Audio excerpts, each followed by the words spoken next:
We, the undersigned, formally attest to a pattern of financial and emotional misconduct, the attorney read aloud, as directly witnessed over the course of the marriage. I sat at the mediation table across from 5 people who shared my last name by marriage and apparently nothing else. Brian, his mother, Carol, his father, Walter, his sister, Jessica, his brother-in-law, Tom. 5 signatures. 1 page, my whole in-law family lined up like a jury that had already reached a verdict. I was a major in the United States Air Force, 12 years in, and I had never once in my career been handed a document that made my hands go cold the way that page did. This is a joint family statement, the mediator explained, submitted in support of Mr. Wah. Calloway's request for primary custody and exclusive use of the marital residence. I looked down the table at Carol, who had hugged me at Thanksgiving 11 months earlier and told me she was proud to call me her daughter. She wouldn't meet my eyes now. I'd like a copy of exactly what they signed, I said. The whole document, not a summary. Brian's attorney slid a single page across the table, like it was nothing, like 5 people's names on a page were something I should just accept at face value. I picked it up, and before I read a single line of the accusations, I did what 12 years of reviewing contracts, orders, and legal paperwork had trained into me without me even thinking about it. I turned it over and read the fine print at the bottom first. Flashback to normal life, a year before that mediation table, my life looked like something I was, if I'm honest, quietly proud of. I was stationed at Joint Base San Antonio, working logistics readiness for a wing that moved cargo and personnel across 3 continents.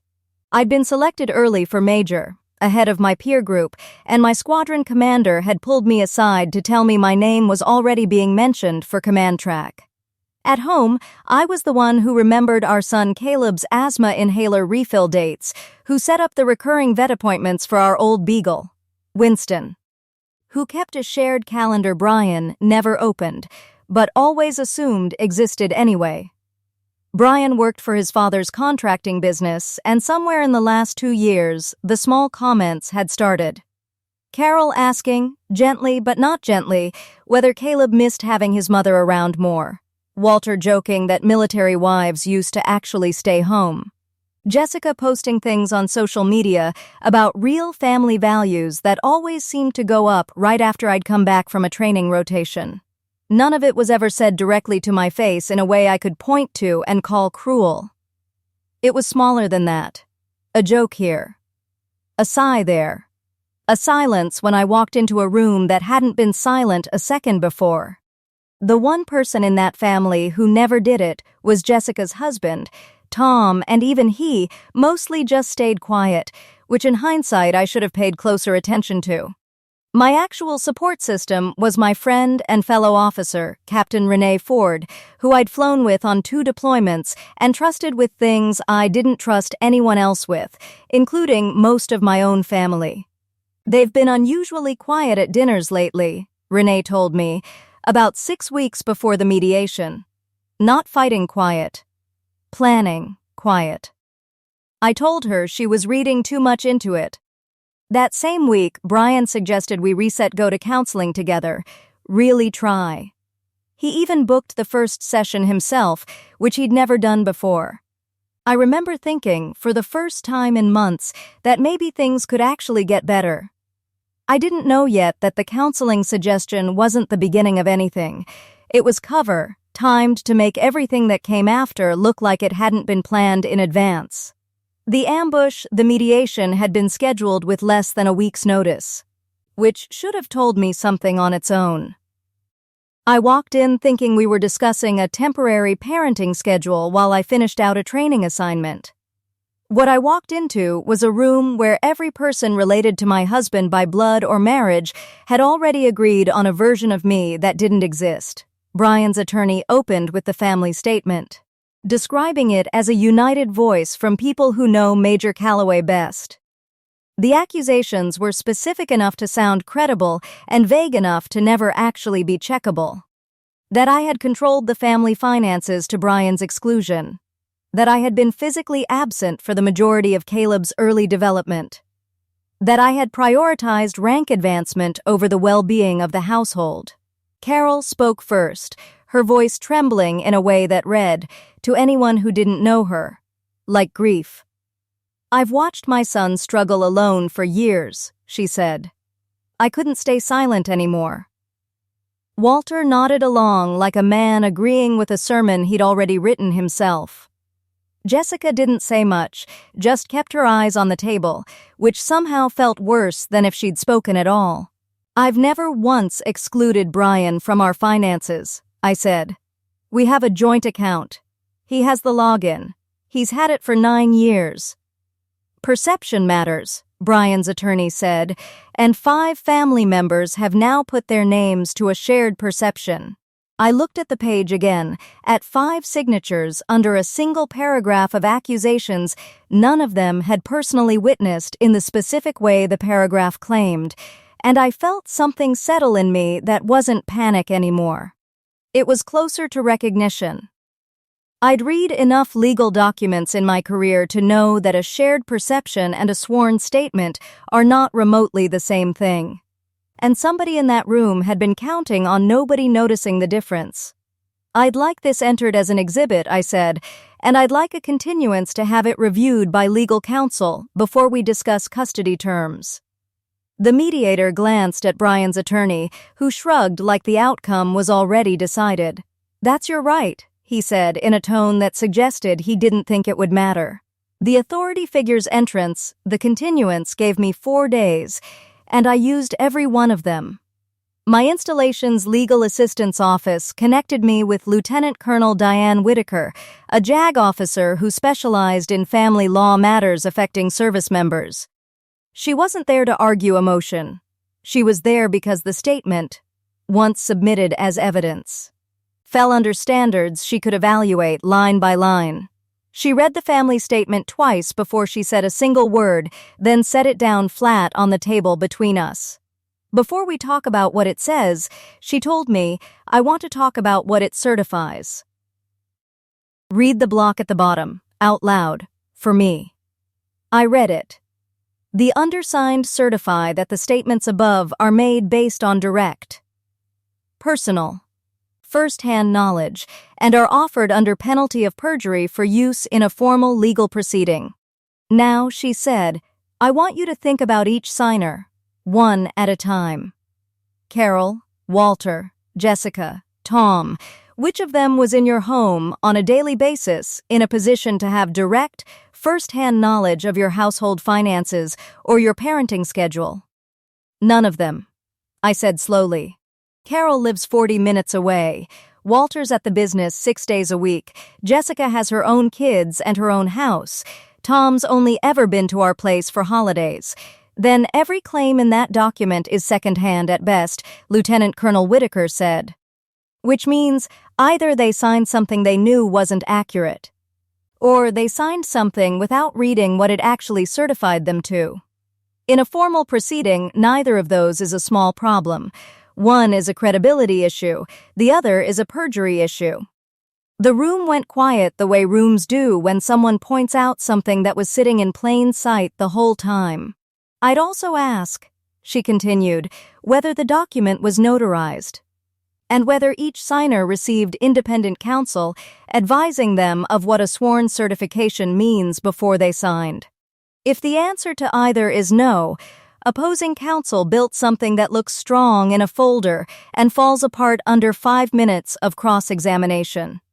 "It wasn't notarized," I said, checking the page again. "There's no notary block at all." "Then, it's not sworn testimony," she said. "It's a letter with a very intimidating paragraph at the bottom that most people sign without reading, because most people assume family loyalty and legal certification are the same thing. They are not. And a court is going to care about that distinction a great deal more than it cares about 5 signatures." For the first time since I'd sat at that mediation table, I felt the ground stop tilting under me. Private aftermath, Renee met me outside the legal office with 2 coffees, same as always, and didn't ask a single question until I was ready to talk. They didn't even read it, I finally said. All 5 of them signed a document that could get them charged with perjury, and not one of them bothered to read past the part where it said what Brian wanted it to say. Are you angry at them? She asked. I don't know yet, I said. I think I'm angrier that Brian handed his own mother something he knew she wouldn't read carefully. He used the fact that she trusts him against her, the same way he tried to use it against me. Renee nodded slowly. So what happens now? Now I stop being surprised, I said, and I start being thorough. Evidence gathering, Lieutenant Colonel Whitaker had told me the statement's weakness was procedural, but Patricia Nunez, the civilian family attorney I hired the same week, told me procedural weaknesses win harder when you can also show intent. I started with the shared family group chat, which I still had access to on our home tablet, because Brian, in the rush of the last month, had never removed my login from a device the kids used for homework. The messages went back 6 weeks. Brian had drafted the family statement himself, using a template his attorney had emailed him, and sent it to Carol, Walter, Jessica, and Tom with a single message. Just sign where marked, don't overthink it. This is just to show the judge we're a united front. Not one person in that thread asked what united front meant in a legal sense. Not one person asked to see the certification language at the bottom. Carol's only response was a heart emoji. I found a second message, from Brian to Jessica specifically, dated the day before the statement was signed. I need this to look strong. Doesn't matter if you've actually seen the stuff about the finances, just say you have. Mom will back it up either way. I read that message 4 times before I could make myself keep going. Then I found the financial detail that explained the urgency behind all of it. Walter's contracting business had taken out a loan the previous spring, $85,000 co-signed using equity from the house Brian and I still jointly owned. If Brian secured the house in the divorce, the loan stayed protected. If I did, the bank could call the loan for reassessment within 90 days. Since my name, not Walter's business partner's, was the qualifying co-signer of record. It wasn't really about Caleb, or about finances to Brian's exclusion, or about any of the language in that statement. It was about protecting an $85,000 loan by making sure the house and my name on it stayed exactly where Walter needed it to stay. I called Renee before I'd even finished going through the bank documents. Walter's business has a loan tied to our house, I told her. Brian told his own sister it didn't matter if she'd actually seen anything, just to say she had. This whole statement was built to protect his father's money, not to protect Caleb. Renee didn't sound surprised. Then, you take every message, every date, every dollar figure to Patricia tomorrow. Don't call any of them. Don't confront Carol. Just document it and let the paperwork do what it's built to do. I didn't call Carol, even though some part of me wanted to ask her, directly, how she could sign something she never read. I photographed every message, printed the loan documents, organized everything by date, and handed it all to Patricia the next morning. Legal escalation. Patricia went through the messages and the loan paperwork twice, the second time slower than the first. This is worse for them than a credibility problem now, she said. You've got a documented instruction telling a signer to certify something she hadn't personally witnessed. That's not just weak evidence anymore, that's evidence of a coordinated attempt to submit false sworn statements to a court. Can we use the loan information too? We can, and we should. It establishes motive. Right now, the court sees 5 relatives with strong opinions. Once we show the house is protecting an $85,000 loan for Walter's business, the court sees 5 relatives with a financial reason to want a specific outcome, coached by a man who told his own sister the truth didn't matter. She paused, sliding one more page across the table. There's one more thing in here worth flagging before the hearing. What? The counseling session Brian booked, the one you mentioned starting 6 weeks before the statement was signed. I had Renee's timeline cross-referenced against the loan date. The loan was finalized 8 days before he suggested counseling to you. I sat with that for a moment, the same way I had with every piece of this that kept rearranging itself into something colder than what I'd first believed. He wasn't trying to fix anything, I said. He was buying time to build the case while making it look like he was trying. That's what the dates suggest, Patricia said. And it's exactly the kind of detail that turns a judge's sympathy in your direction, because it shows a pattern, not a single bad decision. Court resolution, the formal hearing lasted just under 4 hours. Patricia walked the court through the family statement, the certification language at the bottom, and the messages showing Brian instructing Jessica to sign, despite having no first-hand knowledge of the claims. Lieutenant Colonel Whitaker returned to testify to the procedural deficiencies in the document, no notarization, no independent counsel for the signers, and certification language that directly contradicted what each signer could actually attest to under questioning.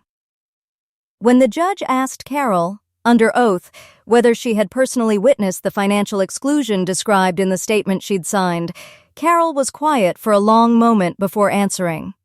"No," she said. "I based it on what Brian told me."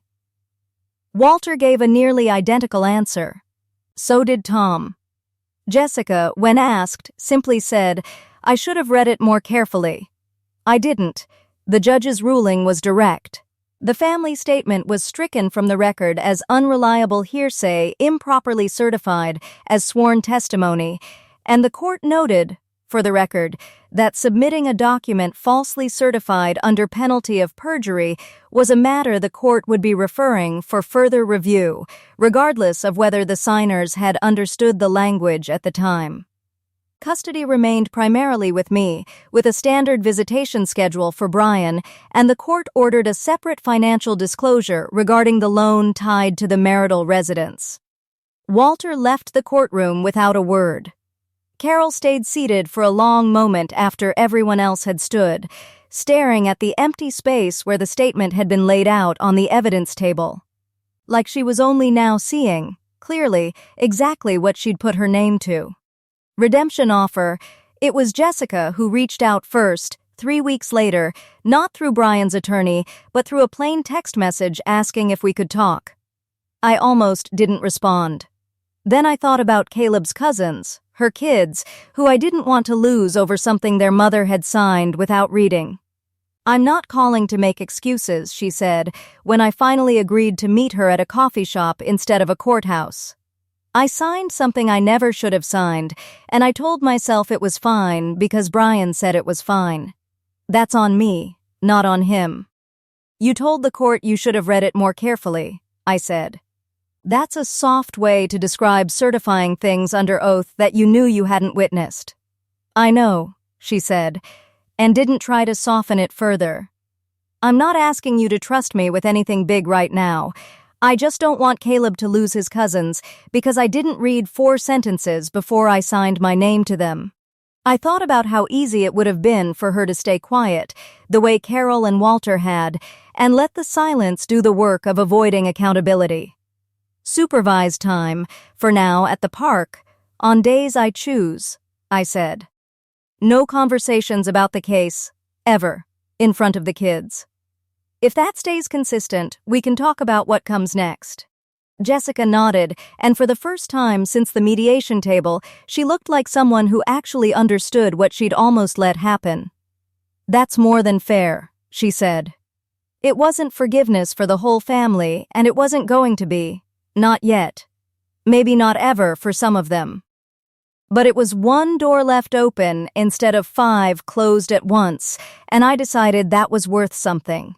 Time jump coda, 10 months later, I stood in my squadron's conference room as Lieutenant Colonel Whitaker herself pinned new rank onto my shoulders, Lieutenant Colonel Calloway, effective that morning, with Caleb sitting in the front row next to Renee, swinging his legs off the edge of a chair too tall for him. Brian's visitation had settled into something predictable, at least. He picked Caleb up on time. He'd stopped mentioning the case entirely, on the advice, I later learned, of a new attorney who'd told him the fastest way to lose remaining credibility with the court was to keep litigating a settled matter through his son. Walter's loan situation, as it turned out, required the exact reassessment Lieutenant Colonel Whitaker had warned about.